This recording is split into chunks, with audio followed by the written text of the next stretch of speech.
If you use Photopea often, you've probably noticed the ad placeholder taking up space and making the workspace feel a little cramped. In this video, I'm going to show you the only official way to completely get rid of that ad block and stretch Photopea across your full browser window.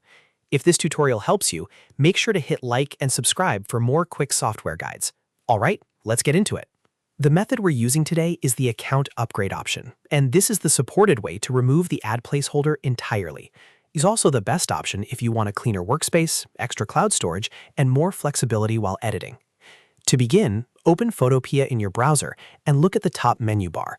You'll want to click on Account at the very top of the screen. From there, sign into your Photopea account if you haven't already. Once you're logged in, you should see the Premium Upgrade option. This is where Photopea lets you upgrade your account to remove the ad placeholder completely. The pricing is usually around $5 per month or about $50 per year, depending on the plan you choose. If you want the most seamless experience and you use Photopea regularly, this upgrade can be worth it because it gives you more than just an ad-free layout. After you select the premium option, follow the prompts to complete the upgrade.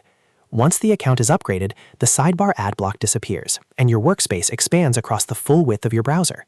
That means more room for your tools, your canvas, and your editing panels, which makes the entire workflow feel a lot smoother. Another major benefit is that Premium gives you extra cloud storage space, which is useful if you save projects online or work across multiple devices. It also doubles the number of historical actions you can undo, which is a huge advantage if you like experimenting and want more control over your edits. So if your goal is to block Photopea ads the official way, this is the method to use. It's simple, it's built into the platform, and keeps everything supported and secure. Just remember, this is the full-width official upgrade route, not a workaround.